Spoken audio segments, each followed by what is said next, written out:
Hej derude, og velkommen til den her video om min fars og min tur til Frankrig, hvor vi kørte det legendariske Grand Fondo-løb La Marmotte.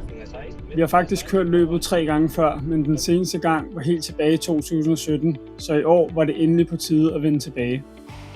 Vi pakkede bilen og kørte ned til de franske alper, hvor vi brugte cirka en uge inden løbet for at få nogle gode ture, nyde naturen, bjergene og hinandens selskab og gøre os klar til den store dag. Og hvad er La Marmotte overhovedet? Det er nok Europas største og mest prestigefyldte Grand Fondo-løb. Der er mere end 6.000 deltagere hvert år. Selve ruten er 175 km lang og indeholder mere end 5.000 højdemeter. Og starten går i den lille by Bourg, og undervejs kører man over 4 af de mest legendariske stigninger i de franske alper. Den sidste stigning er Alpe d'Huez, og der er mål på toppen. Og med alle forberedelserne på plads, så var der ikke meget andet at gøre end bare at vente på, at det blev søndag, og vi skulle køre løbet.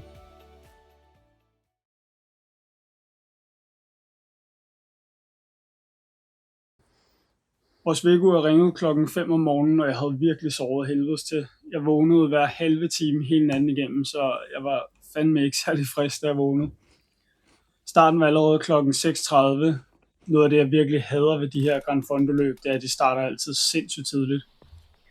Og de her morgener inden en stor løb, der er jeg altid mega nervøs, og jeg er faktisk i ret dårlig humør sådan en morgen der. Jeg har aldrig nogen appetit om morgenen, men altså morgenmad er jo bare sindssygt vigtig sådan en dag, så jeg fik selvfølgelig kæmpet mig igennem det. Jeg nåede frem til startstregen cirka 30 minutter før starten gik, og der stod jeg så sammen med en masse andre, der også var kommet tidligt. Der er altid sådan en lidt sjov stemning til den her type løb ved startområdet. Man kan mærke på folk, at de er nervøse, og folk står sådan og kigger lidt ud i luften, og så han prøver lidt at dulme med næverne, og det gør jeg også altid selv. Jeg er også altid sindssygt nervøs, når jeg står sådan her inden start. Tiden står bare helt stille, inden man bliver sendt afsted. Allez surtout, prenez du plaisir, messieurs dames. On vous veut sur la ligne d'arrivée du côté de l'Alpe d'Huez. On vous veut entier, on vous veut avec le sourire. Après cette aventure que vous allez vivre aujourd'hui, que vous allez rencontrer dans les Alpes. Allez, vous pouvez les applaudir, messieurs dames. Vous pouvez les encourager, bien sûr. Tous nos participants.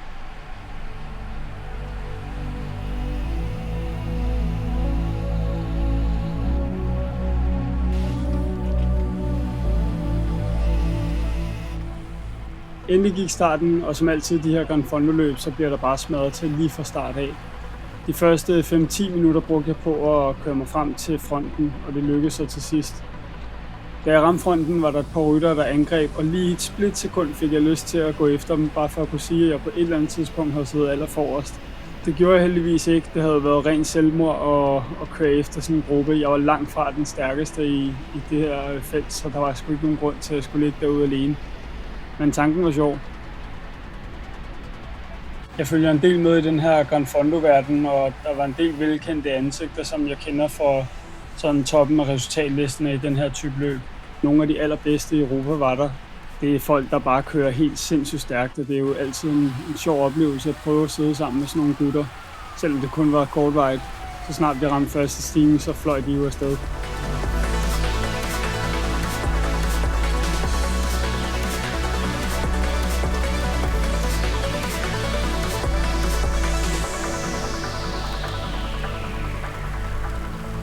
Efter den her lille benåbner, så kommer der en kort nedkørsel, inden man rammer dagens første stigning. Og prøv lige at lægge mærke til ham fyren i det lyse outfit i baggrunden.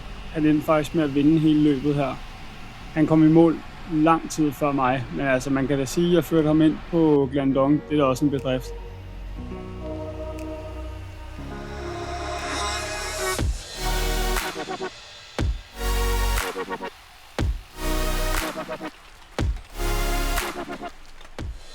Vi ramte Col de Glandon, dagens første stigning, og tempoet det faldt lige med det samme.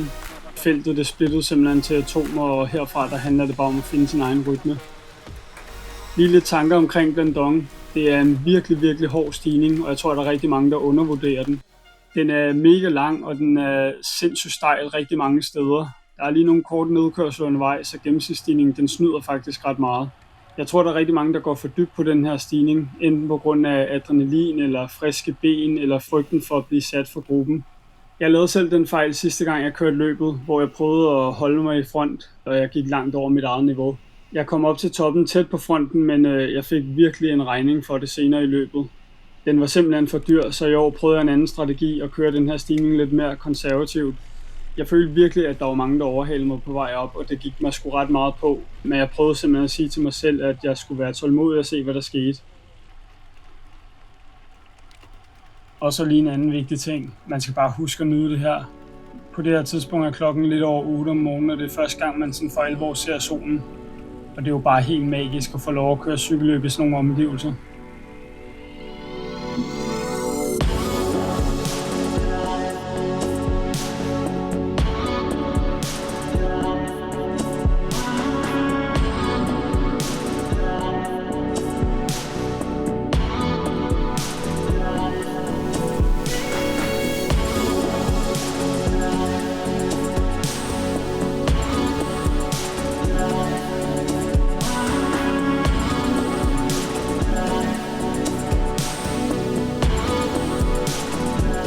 Når man har overstået den her sidste lille nedkørsel, så mangler der kun lige de sidste 2,5 km til toppen, hvor man lige kan få det sidste ud af benene. Da jeg kom op over toppen, der fik jeg en sms fra min kone. Hun skrev til mig, at jeg lå nummer 155, og der kan jeg bare huske, at jeg tænkte, shit, der er lang vej, hvis jeg skal nå til top 100. Så jeg håbede jo virkelig på, at der var nogen, der havde lagt for hårdt ud, fordi at ellers så det sgu ikke særlig lovende ud. Jeg startede nedkørslen ned ad Col de Glandon, og lige præcis den her nedkørsel er der noget lidt specielt ved. Selve tiden på den tæller ikke i den officielle tid. Og som man kunne se lige inden toppen, kørte jeg over sådan en lille tidsmåtte. Det er egentlig der, hvor tiden den stopper. Og det er simpelthen på grund af, at den er mega teknisk og farlig, og der har været nogle rigtig slemme styrt undervejs i det her løb. Og i den årsag tog jeg det også bare helt stille og roligt nedad, og jeg fulgte heller ikke efter nogen, der hentede mig bagfra, fordi jeg skulle alligevel stoppe nede i bunden ved mit første depot.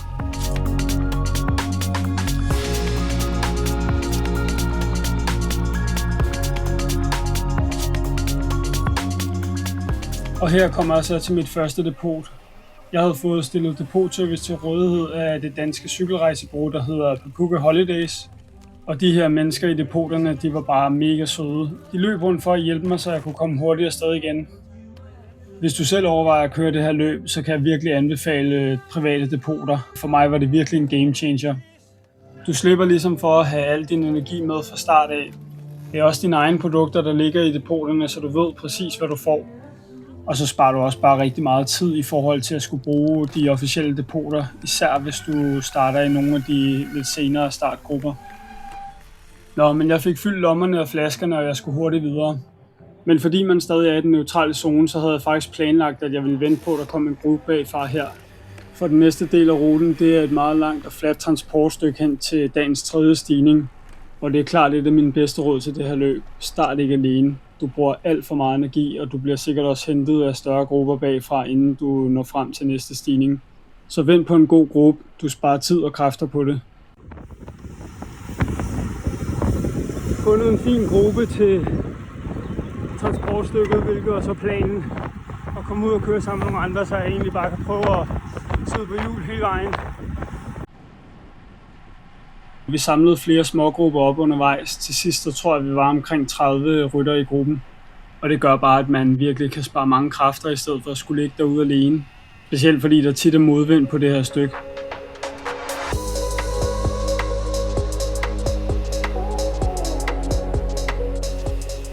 Vi kørte igennem den her lille hyggelige by, der hedder Saint-Michel-de-Maurienne, og så snart man forlader den, så starter man egentlig den næste stigning, som er Col du Telegraphe.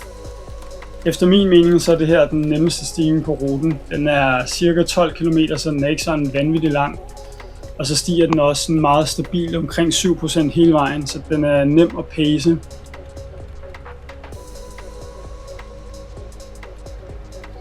Det der til gengæld er med den, det er, at man skal huske, hvad der kommer lige efter. Fordi at når du når toppen på den her, så har du altså kun en kort pause på sådan noget cirka 5 minutter. Så begynder du at køre op ad den næste stigning, og det er Galibier. Og Galibier, det er i min optik den hårdeste stigning på dagen. Gruppen den splittede hurtigt op, da vi ramte stigningen, og jeg tror, jeg lå sådan nogenlunde i midten af det hele. Jeg fandt hurtigt min egen fine lille gruppe, og vi kørte ret langt sammen. Jeg begyndte at genkende en del af rytterne sådan for tidligere på dagen, og mange af dem kørte jeg faktisk sådan on-off med hele vejen igennem løbet. For eksempel ham her med det røde tøj for RCS. Vi endte med at køre herfra og så også til starten af Alpe d'Huez. Da vi nærmede os toppen, begyndte vi at indhente ret mange rytter, synes jeg, som havde sat os længere nede i starten af stigningen. Og til sidst, da vi ramte toppen, der havde jeg stadig rigtig gode ben. Jeg tror faktisk, jeg kom op over toppen som en af de første i den gruppe, vi startede i nede i bunden. Så det var den 2 stigninger nede, 2 tilbage.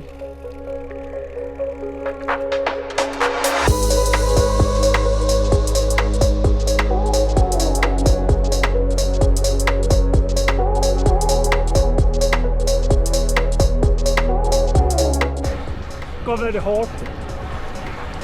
Men fuck, hvor er smukt heroppe, mand. Det er helt vildt. Lige en status, inden vi rammer Galibier. Dagens 3. stigning. Har kørt PT 93 km, 3 timer, 35 minutter, 26 km i timen i snit, 193 watt i snit, 226 normalized, og indtil videre 2600 højdemeter. Som nævnt, så er der kun en meget kort nedkørsel efter toppen, før den næste stigning starter. Det her det er det perfekte tidspunkt til lige at suge omgivelserne ind og nyde øjeblikket. Sørg for at få spist og drukket lidt og mental forberedelse på den næste stigning, som er Galibier.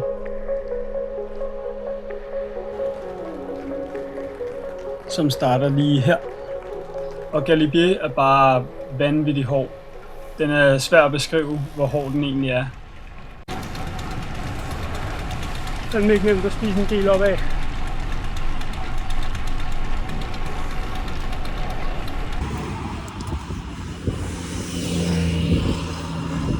Vej op ad Galibier. Knap 15 til toppen. Nu begynder den snart at gøre nas. Fuck, der er smukt. Efter min mening er den her klart den hårdeste stigning i løbet af dagen af flere grunde. På det her tidspunkt har du allerede kørt 2 rigtig hårde stigninger. Du har kun haft en meget kort pause efter Telegraf. Galibier er lang, og den er stejl, specielt op mod toppen. Du kører meget stigning i over 2000 meters højde, og måske det aller værste, du ved hvor langt du stadig mangler. Når du er over toppen af den her, så mangler du altså stadig Alpe d'Huez. Der er sindssygt langt hjem herfra, og det sætter sig bare op i hovedet. Så mit bedste råd er simpelthen bare, spar energi til den her stigning, for du får virkelig brug for det. Den er hård, men det går stadig rigtig fint. Jeg har indhentet rigtig mange på Galibier, så min strategi holder godt. Ikke at lægge for hårdt ud. Det er sindssygt hårdt, men jeg har det stadig godt, føler jeg, i forhold til, hvad man trods alt har været igennem. Og jeg kan holde de valg, jeg gerne vil.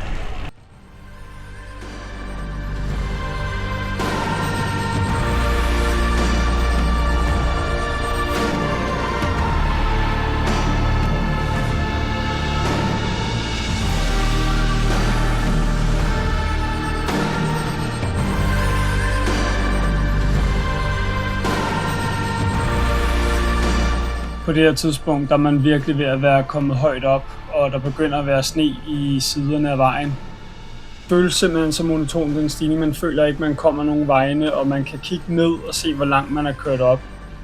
Galibier var det bjerg, der smadrede mig i 2017. Omkring 13 km fra toppen gik jeg fuldstændig kold. Trætheden ramte mig bare, og jeg havde brugt alt for meget energi på de forrige stigninger. Og hvis du først kolder i det her løb, så er der altså bare rigtig, rigtig langt hjem.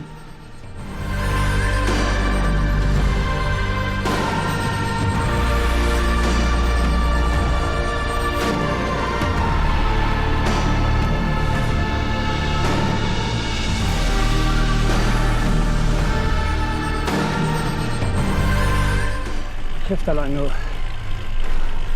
Hvor man har kørt. Og kæft, det føles også som om der er langt op. Lidt over 1 kilometer.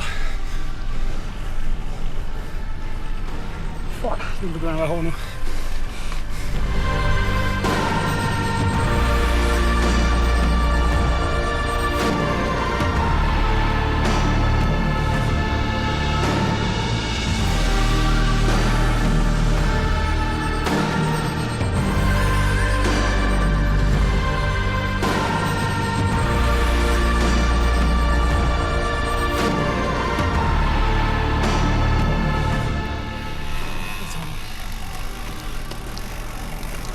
toppen.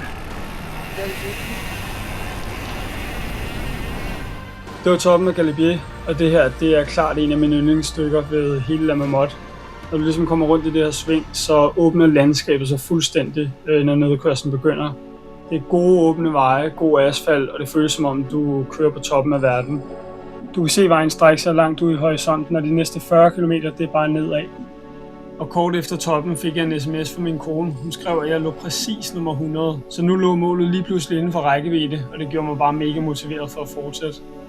Men inden jeg for alvor startede nedkørslen, skulle jeg lige ind i mit sidste depot. Og prøv seriøst lige at mærke entusiasmen for ham i depotet. Jeg tror sgu, han havde en højere puls, end jeg havde. Det er simpelthen bare for fedt. Bare gelerne. Gelerne? Ja. Kan du have vand? Ja, meget gerne. Vand! Ja, det er dig. Her! Sådan. Tak. Det får I gode. Undskyld, jeg bare smider mit lort. Det skal du ikke tænke på. Er der noget i vand? Nej tak, men hvis I har lige et glas, eller jeg lige kan få en hurtig tår af. Ja, altså bare almindelig vand. Ja, bare almindelig vand.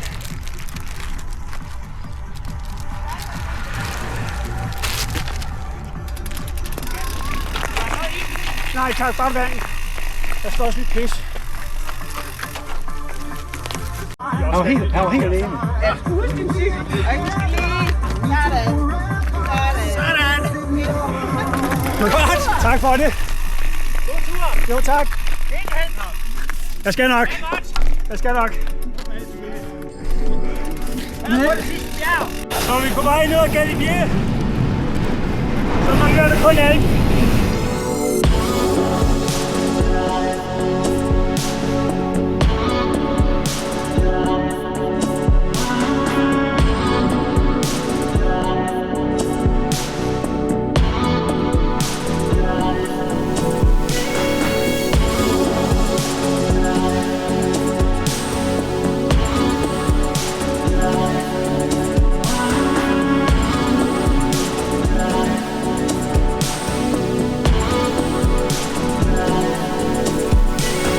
Vejen ud af den her vilde nedkørsel blev jeg samlet op af et par rytter, og til sidst var vi en gruppe på cirka 10 mand, der sammen rullede mod dagens sidste udfordring, Alpe d'Huez.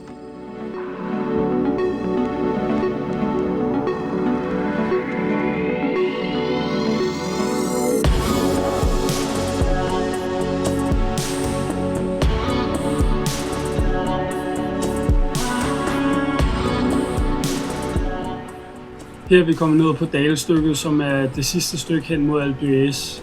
Og det er sidste chance for lige at spole benene og få noget at spise. Og herfra der er det bare knald eller fald om, hvordan benene de reagerer, når du rammer Alpen.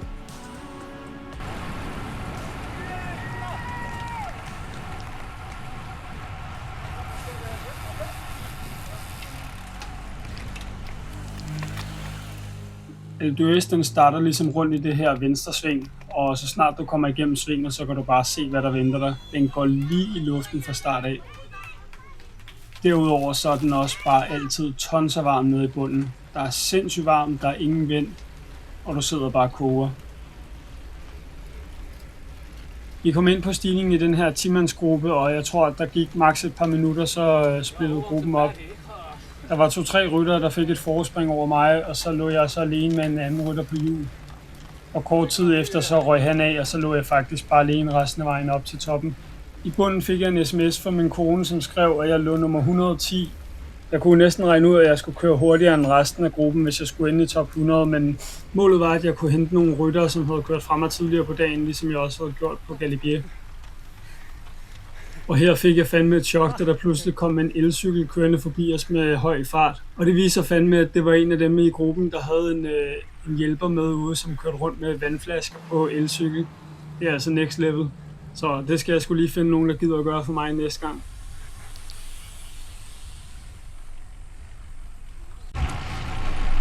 Under 7 km til toppen. Skulle jeg være inde på det.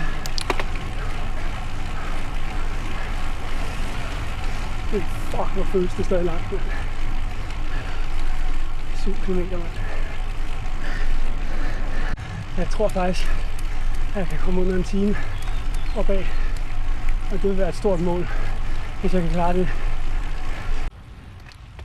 Lige her kommer jeg op til det, man vist nok kalder Hollændersvinget, og hvert år laver de sådan noget vandpoststation her, hvor der er nogen, der simpelthen bare står og sprøjter vand ud på folk.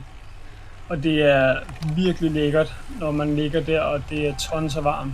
Så man kan se her, kører man lige gennem sådan en spray, og det føles bare vanvittigt rart.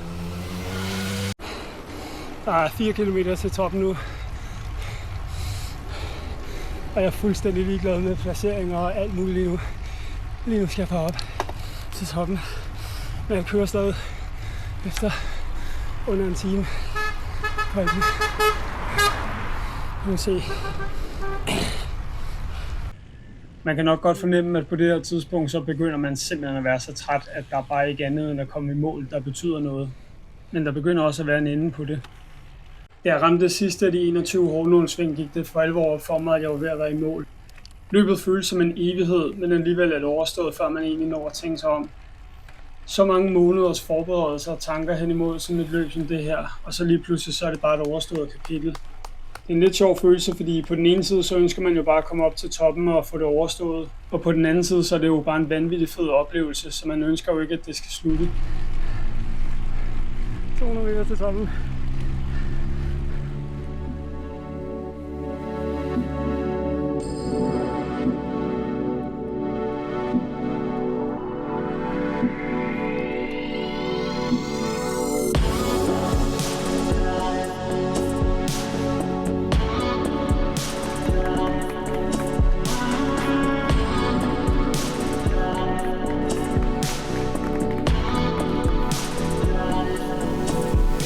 På toppen. Jeg ramte toppen, som ligger lige der, hvor alle caféerne ligger. Folk klapper og hæpper løs. Det er en kæmpe lettelse at nå hertil. Herefter er der kun cirka 2 km op til målstregen, og det er sådan primært fladt og ret nemt at køre. Da jeg kørte op mod mål, kørte jeg bare og tænkte på, hvor hårdt det havde været, men også hvor fed en oplevelse det var. Og på en eller anden måde også, hvor ærgerligt det var, at det snart var over det hele. Man gør det jo trods alt, fordi man synes, det er en fed oplevelse, og man elsker at være en del af det her, og lige pludselig så er det bare ved at være slut. Det var det.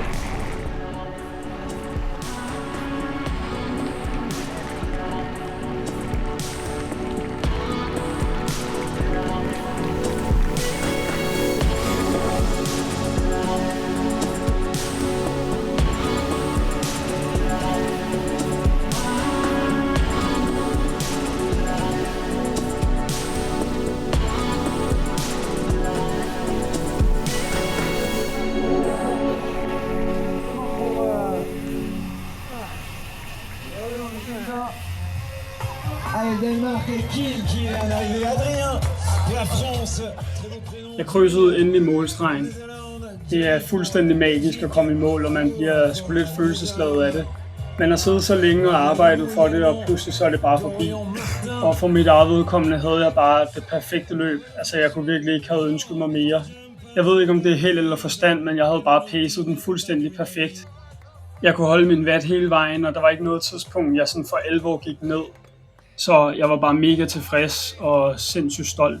Jeg endte som nummer 77 som anden bedste dansker, så jeg var sindssygt tilfreds, og jeg nåede mit mål. Så kom jeg i mål. I tiden, køretid, 6 timer og 46 minutter. Nu skal jeg ned og have en cola og en kaffe. Fuck, hvor er jeg sulten og tørstig efter et eller andet sukker, mand. Som man kunne høre, tog det mig knap 7 timer at komme igennem det her løb. Det er fandme lang tid at sidde og lide på en cykel. Og der er altså ryttere, der bruger mere end det dobbelte på det. Jeg kan slet ikke forestille mig, hvor hårdt det må være at være dem. Bare tanken om, at jeg kun var halvvejs på det her tidspunkt, det er helt vanvittigt at tænke på. Man må bare tage hatten af for alle, som kæmper sig igennem den her rute. Kæmpe stor respekt til alle, også til dem, som desværre må give op undervejs. Jeg havde kontakt med min far undervejs, og da han var tæt på at nærme sig toppen, så kørte jeg lidt ned ad stigningen for at følges med ham det sidste stykke op. Fandme stærk, far. Kom så 750 meter herfra. Jeg mødte en gruppe danskere på vejen ned, som stod i siden af vejen og havde en camp med musik og sådan nogle ting. De lovede, de ville hæppe på min far, når vi kom forbi, og det må man bare sige, de gjorde. Og hvis de på nogen som helst måde nogensinde skulle finde frem til den her video, så bare tusind tak for det. Det var mega stort og mega sjovt.